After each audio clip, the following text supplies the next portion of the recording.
In the hallowed halls of Providence Municipal Court, Judge Frank Caprio has witnessed every conceivable human story unfold before his bench. Stories of triumph and failure, of bad decisions and unfortunate circumstances, of people at their worst moments and occasionally at their very best.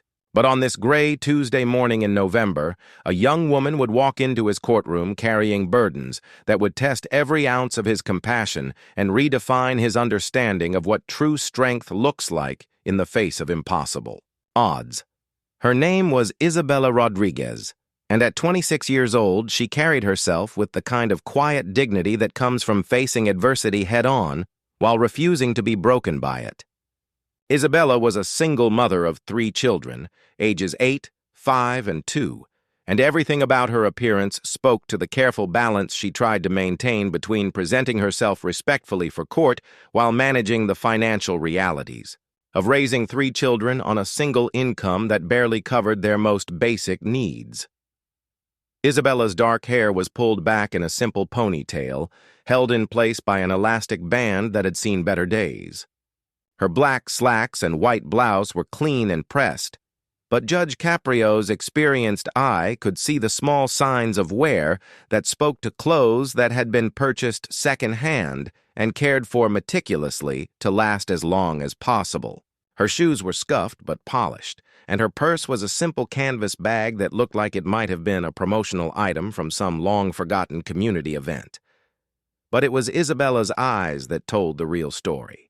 Eyes that held exhaustion. So deep it seemed to have settled into her bones, worry lines that seemed premature for someone so young, and a wariness that suggested someone who had learned to expect disappointment, but who still carried a flicker of hope that maybe, just, maybe today might be different. Judge Caprio had seen that look before in his courtroom, the expression of someone who was hanging on by a thread, but who was determined to keep hanging on no matter what. Isabella had received 3 separate citations over the past 6 months. One for an expired vehicle registration, one for driving with a broken taillight, and one for parking in a no-parking zone outside her daughter's elementary school during pickup time. Each citation carried a fine of between $75 and $150, and together, they represented more money than Isabella could afford to pay, without making impossible choices about which bills to pay and which necessities to forego for her children. As Isabella approached the defendant's stand, Judge Caprio noticed the way she moved with purpose despite obvious fatigue, the way she straightened her shoulders as if preparing for battle, and the small, worn photograph she clutched in her left hand like a talisman. The photograph was of her 3 children, 8-year-old Sophia with her mother's dark eyes and serious expression, 5-year-old Miguel with a gap-toothed grin and mischievous sparkle, and 2-year-old Elena with chubby cheeks and curly hair. That seemed to have a mind of its own. "Good morning, Ms. Rodriguez," Judge Caprio said with his characteristic warmth, immediately sensing that this case would require more than his usual efficient processing of municipal violations. "I see you're here regarding several citations received over the past few months. Before we discuss the specific violations, is there anything you'd like the court to know about your circumstances?" The question opened a door that Isabella had been afraid to walk through. But Judge Caprio's tone suggested genuine interest in understanding rather than judgment or condemnation. Isabella took a deep breath, clutching her children's photograph a little tighter, and began to speak in a voice that was quiet but steady, carrying the kind of strength that comes from having no choice but to be strong. "Your Honor, I want to start by saying that I take full responsibility for these violations," Isabella began, her words revealing both accountability and dignity.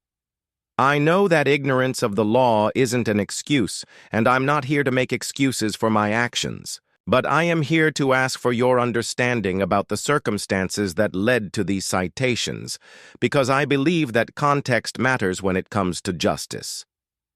Judge Caprio nodded encouragingly, recognizing in Isabella's opening words the kind of personal responsibility and respect for the legal system that he valued in defendants. But he also heard something else, The careful way she spoke, the measured cadence that suggested someone who had thought deeply about what she wanted to say and who understood the gravity of her situation. "I've been a single mother for 3 years now," Isabella continued, her voice taking on a matter-of-fact tone that couldn't quite hide the pain underlying her words. "My ex-husband left when Elena was just 6 months old, and since then it's been just me and my 3 children. I work 2 jobs, full-time as a certified nursing assistant at Providence General Hospital during the day and part-time cleaning. Offices at night 3 days a week. Even with both jobs, I barely make enough to cover rent, utilities, food, and basic necessities for my children." The picture that emerged from Isabella's brief description was staggering in its scope and complexity. Judge Caprio found himself thinking about the logistics of her daily life.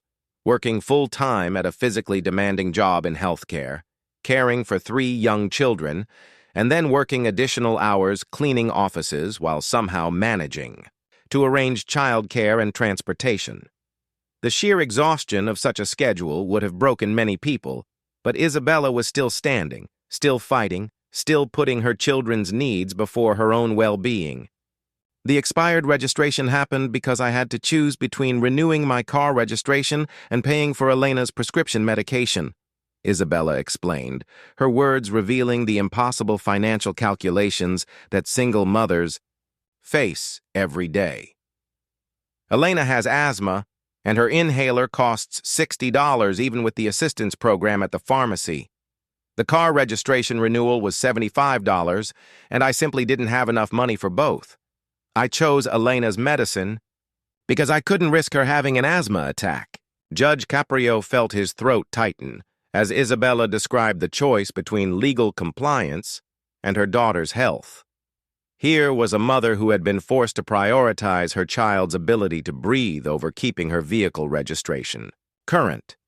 A decision that no parent should ever have to make, but that countless families face when poverty forces impossible choices between basic needs and legal requirements. "The broken taillight citation happened about a month later," Isabella continued, her narrative revealing a cascade of problems that seemed to multiply despite her best efforts to address them. "I knew the taillight was out, and I had been saving money to get it fixed. But the week before I had enough saved, Sophia came home from school with a notice that she needed glasses. The eye exam and glasses cost $230, which was exactly what I had managed to save for the car repair." The heartbreaking pattern that Isabella described was familiar to Judge Caprio from other cases involving families in poverty. The way that every financial emergency, no matter how small, could derail careful planning and force families into a cycle of choosing between competing necessities. Isabella wasn't being irresponsible or careless. She was making calculated decisions about how to allocate impossibly limited resources to meet the needs of 3 dependent children. As Isabella continued her testimony, Judge Caprio found himself completely absorbed in the intricate details of a life that demanded nothing short of heroic effort, just to maintain basic stability. Every word she spoke painted a picture of someone who had been forced to become an expert in crisis management, resource allocation, and the kind of multitasking that would challenge the most skilled corporate executives, all while earning barely above minimum wage and receiving no recognition for the complexity of her daily achievements. "Your Honor, I want you to understand what a typical day looks like for me and my children," Isabella said, her voice taking on the exhausted but determined tone of someone who had learned to function on far less sleep and far more stress than any human being should have to endure. "I wake up at 4:30 every morning to get myself ready for work and to prepare breakfast and lunch for the children.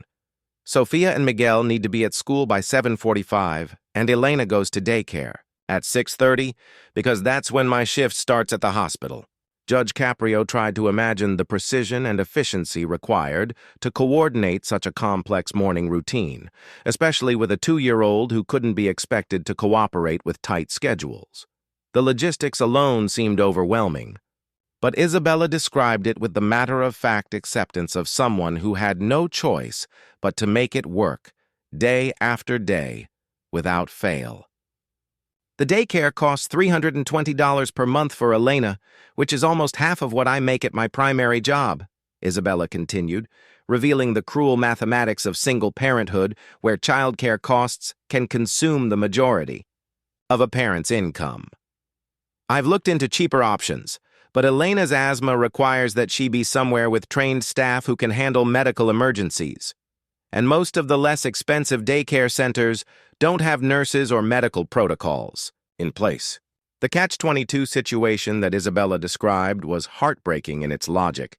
She needed to work to support her children, but the cost of quality childcare for a child with medical needs ate up most of what she earned, leaving her with barely enough to cover basic living expenses. Judge Caprio understood that this wasn't a problem that could be solved through better budgeting or financial planning. It was a systemic issue that trapped single mothers in cycles of near poverty despite their best efforts to work and provide for their families.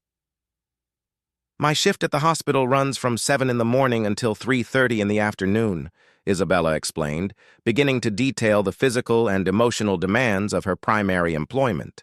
I work in the geriatric ward, helping elderly patients with daily activities, administering medications, and providing comfort care for people who are often scared, confused, or in pain. It's work that I love because I feel like I'm making a difference in people's lives, but it's also physically exhausting and emotionally draining.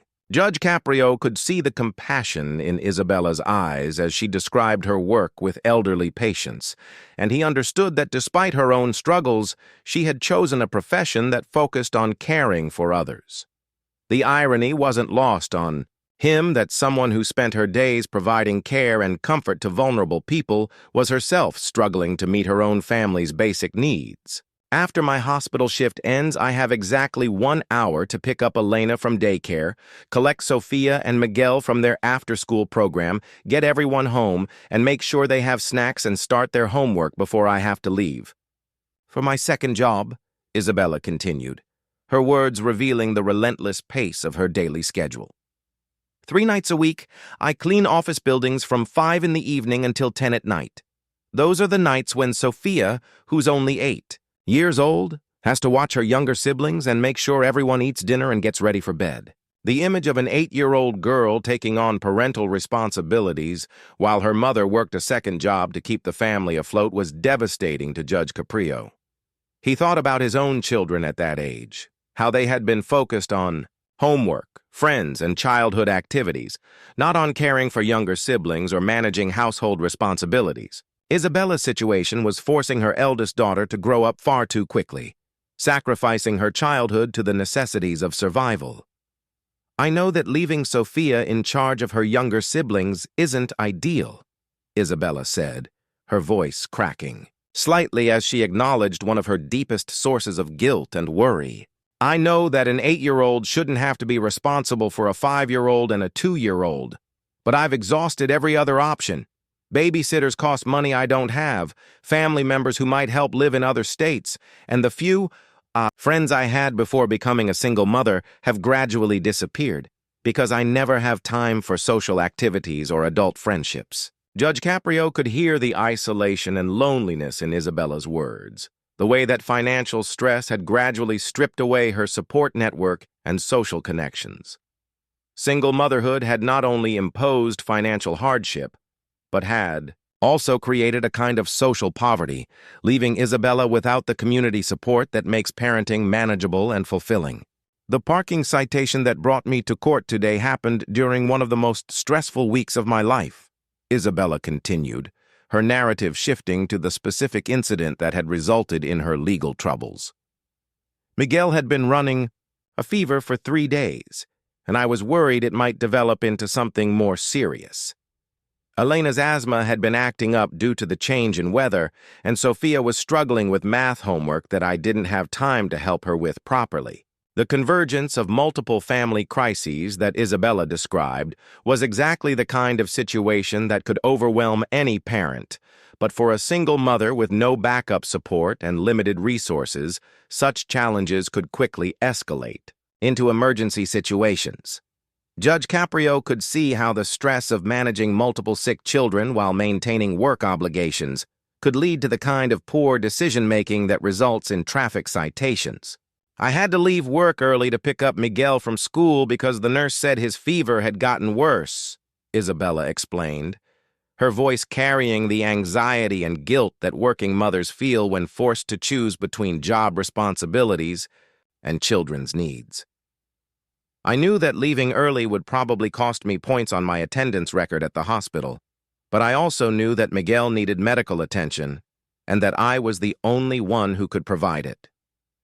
The constant tension between work obligations and parental responsibilities that Isabella described was a reality that many single mothers face, but that society rarely acknowledges or accommodates. Judge Caprio understood that Isabella's choice to leave work early wasn't really a choice at all. It was the only responsible action available to a mother whose child needed care. I took Miguel to the urgent care clinic, which is located in a medical complex where parking is always a nightmare, Isabella continued, beginning to explain the circumstances that led to her citation. The regular parking lot was completely full, and there's a paid parking garage, but it costs $8 for the first hour, and I only had $5 in cash with me that day. The detail about the $5 in cash revealed something profound about Isabella's financial situation. She was living so close to the edge that even small, unexpected expenses like parking fees could create insurmountable obstacles. Judge Caprio realized that for someone in Isabella's position, an $8 parking fee wasn't just an inconvenience. It was a significant portion of her available resources. I circled the medical complex 3 times looking for legal parking, getting more and more anxious about Miguel's fever and the time I was losing from work, Isabella explained, her words revealing the impossible pressure she had been under that day. Finally, I saw a no parking zone right in front of the urgent care entrance. I knew it was illegal to park there, but Miguel was burning up with fever, and I was afraid that if I spent any more time looking for parking, his condition might get worse. Judge Caprio could picture the desperate situation that Isabella had faced. A mother watching her sick child suffer while being forced to make impossible choices between legal compliance and medical care. The decision to park illegally wasn't made out of convenience or disregard for the law. It was made out of maternal instinct and genuine fear for her child's well-being. Isabella's voice began to tremble as she continued describing that overwhelming day, and Judge Caprio could see that she was reliving not just the external events, but the internal emotional turmoil that had accompanied every decision she was forced to make.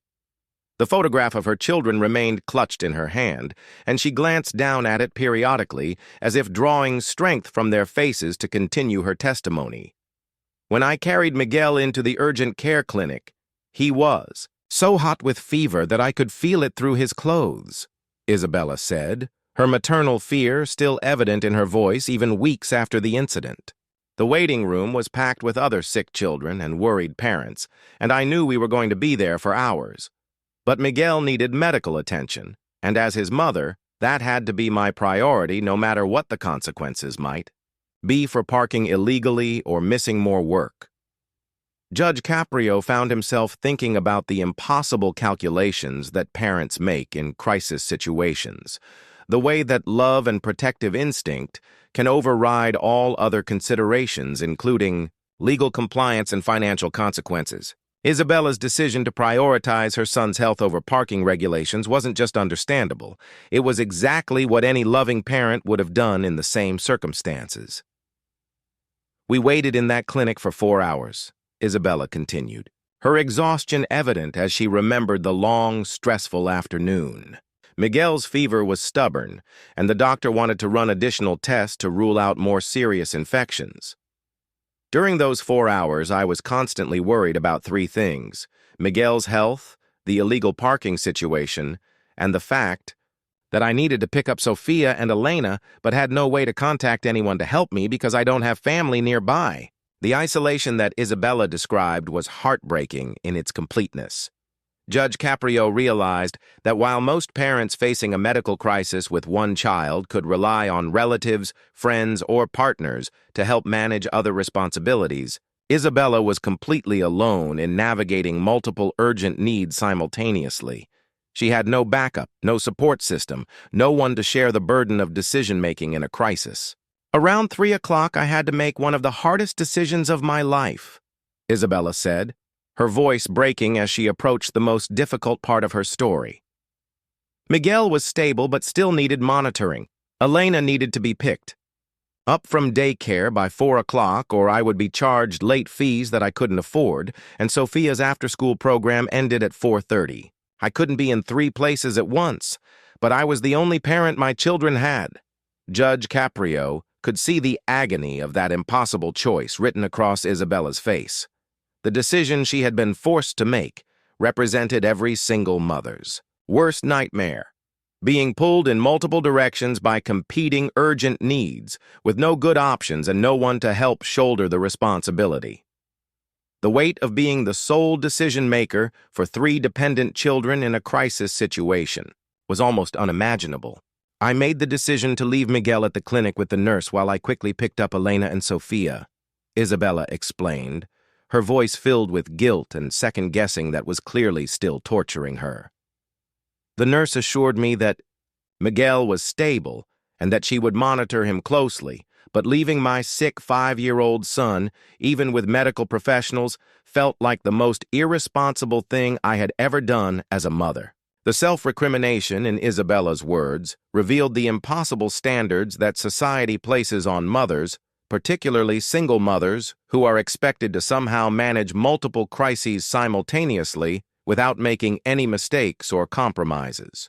Judge Caprio understood that Isabella's decision had been the best available option in an impossible situation, but he could see that she continued to torture herself with doubt about whether she had made the right choice.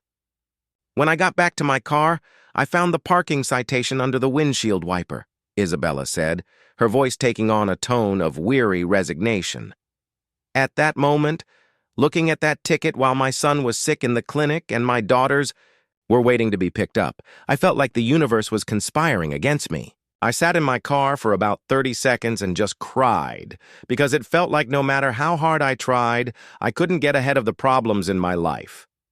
Judge Caprio felt his own throat constrict as Isabella described that moment of complete overwhelm, the way that one additional stressor had pushed her beyond her ability to cope. The image of a young mother sitting alone in her car, crying over a parking ticket while managing a family medical crisis, was devastating in its representation of how society fails to support families in need.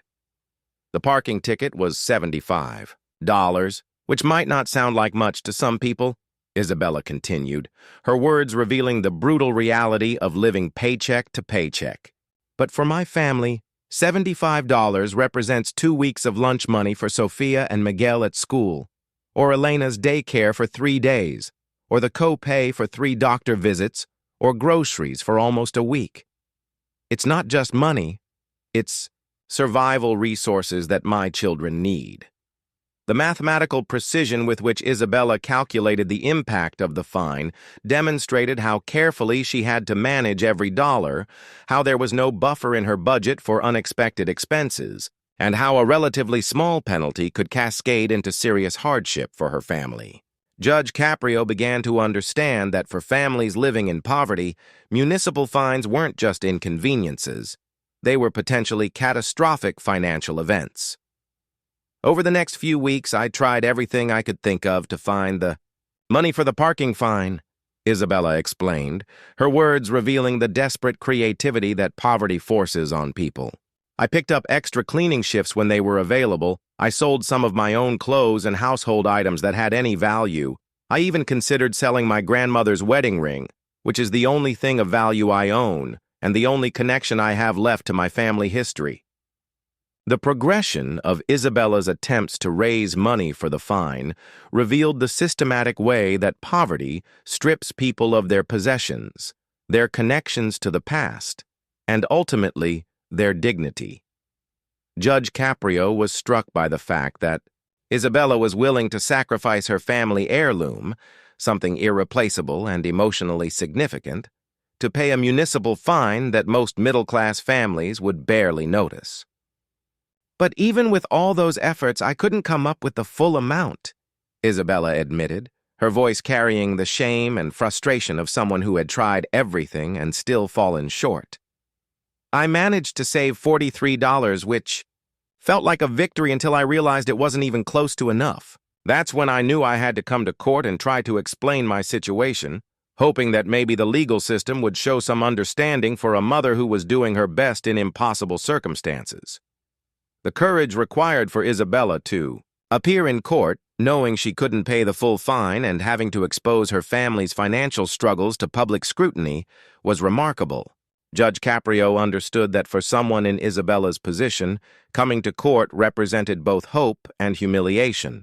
Hope that the system might show mercy, but humiliation at having to reveal the depth of her family's poverty and her own limitations as a provider.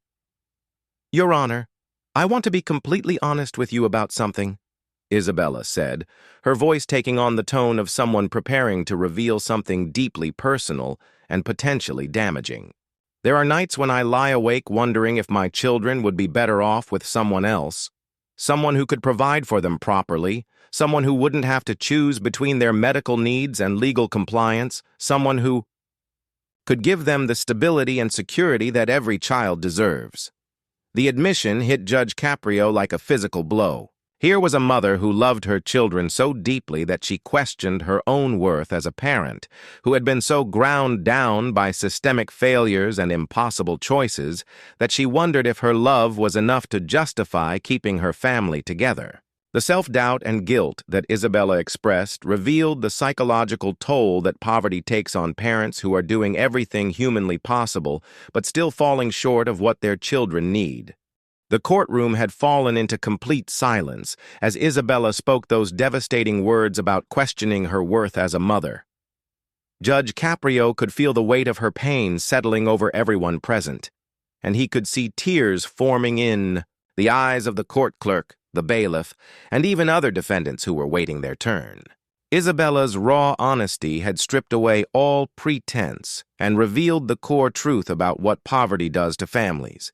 It doesn't just take away material resources, it attacks the very foundation of parental confidence and self-worth. But then, I look at my children, Isabella continued, her voice growing stronger as she spoke about the source of her determination. And I see Sophia helping Miguel with his homework, even though she's only 8 years old herself. I see Miguel sharing his toys with Elena even when he doesn't feel well. I see Elena giving me hugs when she can sense that I'm sad or worried. And I realize that despite everything we're going through, despite all the things I can't give them, I have raised children who are kind, compassionate, and resilient. Judge Caprio found himself thinking about the profound truth in Isabella's words, that love, attention, and moral guidance often matter more than material possessions in shaping children's character. Despite the financial hardships, despite the stress and the impossible choices, Isabella had managed to raise children who cared for each other and supported their mother. That achievement was worth far more than any luxury or comfort that money could buy. Sophia told me last week that when she grows up, she wants to be a nurse like me so she can help sick people feel better, Isabella said, her voice filled with pride and amazement at her daughter's empathy and ambition. Miguel said he wants to be a doctor so he can give medicine to children who have asthma like Elena, and Elena, even though she's only 2, already tries to comfort other children when they're crying at daycare. They've learned compassion from watching our struggles, and that gives me hope that something good can come from all of this hardship. The transformation of adversity into empathy that Isabella described was remarkable to Judge Caprio. Her children weren't being damaged by their family's struggles. They were learning life lessons about resilience, compassion, and the importance of caring for others. Isabella's parenting, even under the most difficult circumstances, was producing exactly the kind of citizens that society needed more of. Your Honor, I know that my financial situation doesn't excuse breaking parking laws, Isabella said, bringing her testimony back to the legal matter at hand while maintaining the broader context of her family's needs. But I want you to understand that every decision I make is filtered through one question: What is best for my children? When I parked illegally that day, I wasn't thinking about convenience or personal comfort. I was thinking about getting medical care for my sick son as quickly as possible. Judge Caprio nodded, understanding that Isabella's decision-making process represented the kind of moral reasoning that the law should recognize and respect. Her choice hadn't been selfish or irresponsible. It had been the calculated decision of a loving parent prioritizing her child's well-being over technical legal compliance. I've been thinking about this court appearance for weeks, Isabella continued, her voice taking on the tone of someone who had spent considerable time preparing for this moment. I've been trying to figure out how to explain to you that I'm not a bad person or an irresponsible parent. I'm just someone who got caught in a situation where all the available choices were difficult, and I chose the option that seemed most likely to protect my child's health and safety. The careful way that Isabella had thought through her court appearance revealed her respect for the legal system and her understanding that judges deal with countless cases where people make excuses for bad behavior. She was trying to distinguish her situation from typical defendant testimony while acknowledging that she had technically violated the law. I want to tell you about something that happened yesterday that might help you understand who I am as a person, Isabella said, her voice taking on a different quality as she prepared to share something deeply personal. Elena had another asthma attack in the middle of the night, and I had to take her to the emergency room. While we were waiting to be seen, there was an elderly man who was clearly in pain and very frightened about being alone in the hospital. Judge Caprio leaned forward, sensing that Isabella was about to reveal something important about her character and values. The shift to a story about helping someone else, even while dealing with her own family crisis, suggested the kind of selflessness that transcended personal circumstances. Even though I was exhausted and worried about Elena, I couldn't ignore this man's distress, Isabella continued, her compassion evident in every word. I spent 2 hours sitting with him, holding his hand and talking to him about his grandchildren while we both waited for medical care. I helped translate when the Spanish-speaking nurses needed to communicate with him, and I made sure he understood his discharge instructions before his family arrived to pick him up. The image of Isabella, dealing with her own child's medical emergency while taking time to comfort a stranger, painted a complete picture of her character for Judge Caprio. Here was someone whose instinct was to help others even when she was facing her own crisis. Someone who understood that compassion and human connection were just as important as medical treatment and healing. When Elena's doctor finally saw us, he told me that her asthma was well controlled considering our circumstances, and that it was clear I was doing an excellent job managing her condition, Isabella said, her voice filled with quiet pride in the recognition of her parenting skills. He also said that Elena was obviously a happy, well-adjusted child, despite her medical challenges, and that spoke well of the home environment I was providing for her. The medical professional's validation of Isabella's parenting was significant. To Judge Caprio, who understood that healthcare workers see families in crisis regularly and can quickly assess the quality of care that children receive. The doctor's positive evaluation provided objective confirmation of what Isabella's own words had already suggested, that she was an exceptional mother under extraordinary circumstances. Your Honor, I'm not asking you to dismiss this citation because I'm a single mother or because I'm struggling financially, Isabella said, her voice taking on the dignified tone of someone making a principled argument rather than an emotional plea. I'm asking you to consider the full context of the situation, that I was a mother responding to a medical emergency with limited resources and limited options, doing the best I could to care for my sick child while trying to respect the law. Judge Caprio was struck by the sophistication of Isabella's legal reasoning and her understanding of what constituted a fair request for judicial discretion. She wasn't asking for special treatment based on her circumstances. She was asking for the law to be applied with wisdom and compassion, taking into account the human realities that sometimes make strict legal compliance impossible or harmful. I've learned something important from this experience, Isabella continued, her words revealing the growth and insight that often come from facing difficult challenges. I've learned that asking for help isn't a sign of weakness or failure. It's a recognition that we all need community support to navigate life's difficulties. I've also learned that explaining my situation honestly, even when it's embarrassing or painful, is better than suffering in silence and hoping that things will somehow get better on their own. The wisdom in Isabella's reflection impressed Judge Caprio, who could see that this young mother had gained insights about life, community, and personal responsibility that many people twice her age had never developed. Her struggles had taught her valuable lessons about human connection, humility, and the importance of advocating for herself and her family.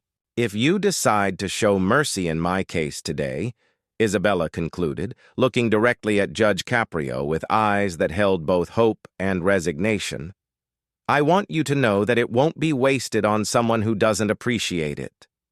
I will remember your kindness, and I will find ways to pay it forward to other families who are struggling. And if you decide that the law requires me to pay the full fine, I will accept that decision with respect and find a way to make it work, because I understand that society needs rules and consequences to function properly. Judge Caprio sat in complete silence for what felt like an eternity after Isabella finished speaking, her words hanging in the courtroom air like a prayer that had touched the heart of everyone present. In his 30 years of presiding over municipal court, he had never been more moved by a defendant's testimony or more aware of the profound responsibility that comes with wielding judicial authority over people's lives. Isabella's story had transformed his courtroom from a place of legal proceedings into a sacred space where human dignity, parental love, and societal obligation intersected in the most powerful way imaginable. When Judge Caprio finally spoke, his voice was thick with emotion that he made no attempt to hide or suppress. "Ms. Rodriguez," he said, standing up from his chair in a gesture of respect that surprised everyone in the courtroom, "I want you to know that in 3 decades of serving as a judge, I have never heard testimony that has moved me more deeply, or that has better exemplified what it means to be a loving, devoted, and heroic parent." Isabella looked up in surprise, clearly not expecting such a response from someone in judicial authority. Throughout her adult life, her interactions with official institutions had been marked by bureaucratic indifference, hurried efficiency, and implicit judgment about her circumstances. Judge Caprio's words represented something she had rarely experienced: recognition of her worth as a person and validation of her efforts as a mother. "What you have shared with this court today isn't just a story about a parking violation," Judge Caprio continued, his voice growing stronger as he found the words to express what he was feeling. "It's a testimony to the extraordinary strength, courage, and love that single mothers demonstrate every single day in our community.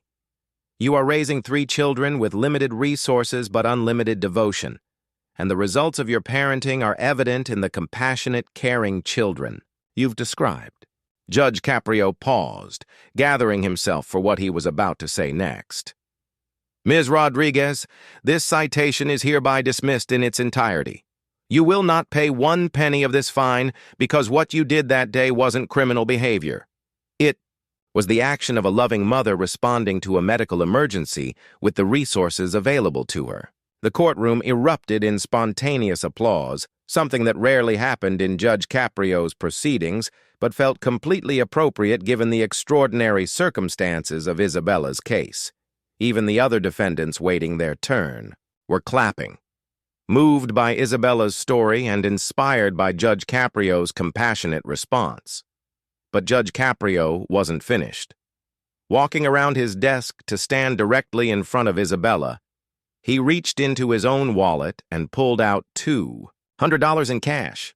"Ms. Rodriguez," he said, pressing the money into her hands despite her protests, "this is not charity and it's not pity. This is a community investment in a family that represents the very best of what our society should support and celebrate." Isabella's eyes filled with tears as she looked down at the money in her hands, money that represented groceries for her children, co-pays for medical appointments, or peace of mind about unexpected expenses. But more than the financial assistance, Judge Caprio's gesture represented something even more valuable: recognition that she and her family were worth investing in, that their struggles mattered, and that they weren't alone in their fight for stability and dignity. "Your Honor," Isabella said, her voice breaking with emotion, "I don't know how to thank you for this kindness. This money will make such a difference for my children, but your words and your respect mean even more to me. For so long I've felt invisible to the systems that are supposed to help families like mine. Today, you've seen me as a person, not just a case number or a problem to be processed." Judge Caprio nodded, understanding that what Isabella needed most wasn't just financial assistance, but human recognition and validation. "Ms. Rodriguez, I want you to promise me something," he said, his tone becoming more serious.